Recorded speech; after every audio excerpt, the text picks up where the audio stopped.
Hello and welcome to a Blaxplanation of the showdown between the Shelled Ones pods and the Hall Stars. The story begins at the end of Season 8. We had been living in the shadow of the Shelled One for 5 seasons. Fans had begun offering peanuts in tribute to the incinerated players and, by extension, the Monitor, when the Shelled One decided they'd had enough of our defiance. Appearing after the election to issue us with Strike 4, never has the phrase "see you soon" been so ominous. Yet, Season 9 passed with no appearances. The Season 9 championship is in its 5th match. The favoured Crabs against the underdog Shoe Thieves are on 2 matches each. In the final inning of Game 5, the Crabs are up 4-2. When Stu Trollolol hits a 3-run home run, shaming the Crabs and bringing the Shoe Thieves their first championship title, snatching ascendance from the pincers of their foes. Yet, before the celebrations can begin, the sight goes dark.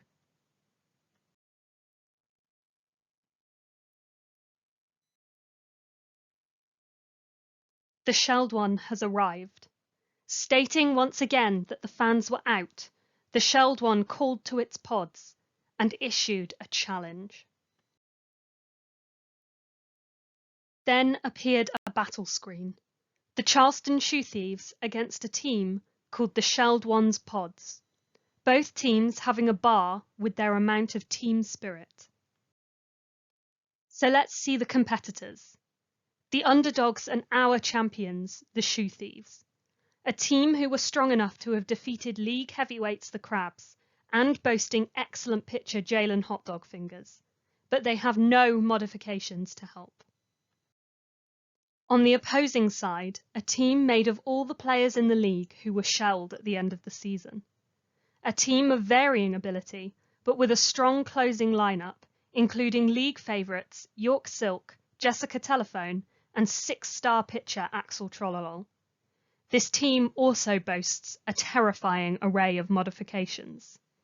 Peanut Rain, which allows the team to weaponize peanut weather against their opponent.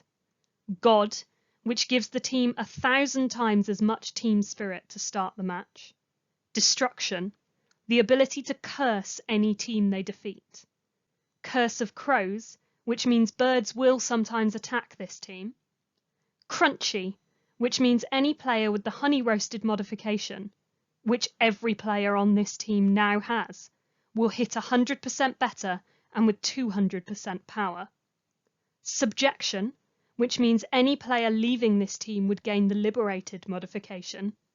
Fourth Strike, giving every batter on the team 4 strikes before being out. And Pity, which simply reads, "This team is holding back, out of pity."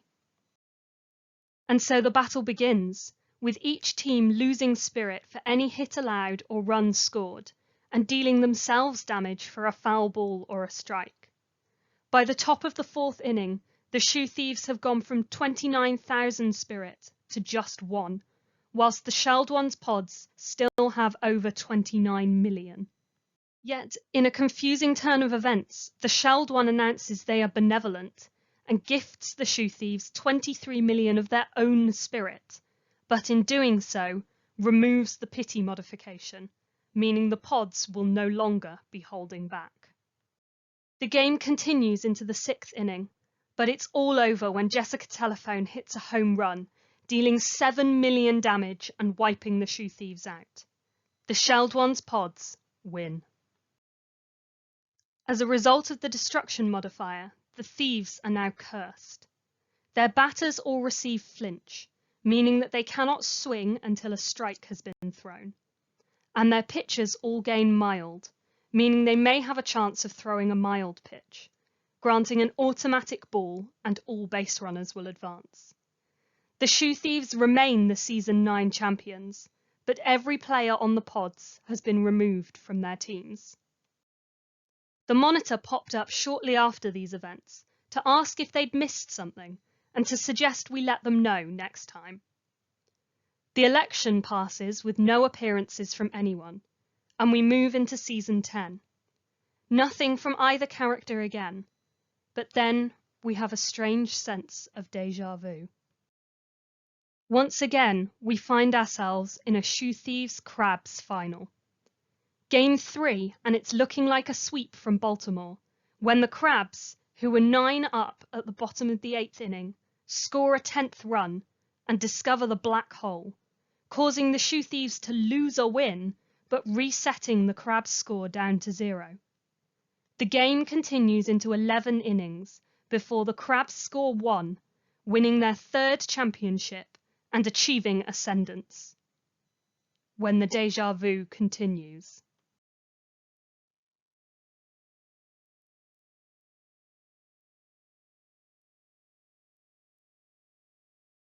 The shelled one appears, challenging the Crabs and taunting them, saying this would just be batting practice. The Crabs have been the powerhouse of the ILB in the past 5 seasons, and so look to be a stronger challenger than the Shoe Thieves. Whilst they still have no modifications, they may stand more of a chance. Against the Pods, who will not be starting this match with pity. The Crabs make it through 4 pitches before being wiped out by the Pods in a devastating loss. Tensions are high to see what the shelled one may inflict this time. But meanwhile on Twitter, the microphone is up to something, tweeting in rapid succession about needing help and making a deal. Then, to everyone's delight, a new challenger appears. The microphone is particularly excited, now tweeting, "Let's do this, let's go kill God." Everyone's delight, that is, except the shelled one, as they see their Pods now facing up against a team called the Hall Stars, led by the Monitor. The Hall Stars are a team made from incinerated players from the Hall of Flame. Not the 14 best players, but the 14 players with the highest amount of tribute, our most beloved dead. And featuring Jalen Hotdog Fingers, who has already faced the shelled one once with the Shoe Thieves, but was feedbacked into the Hall of Flame on day 99 of this season. The Hall Stars have some tricks up their sleeve.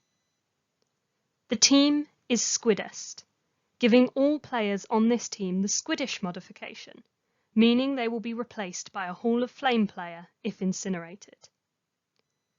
Chaotic, which means unstable players on the team will hit 100% better. Tribute, meaning when a Hall of Flame player joins the team, they will add their tribute to the team spirit.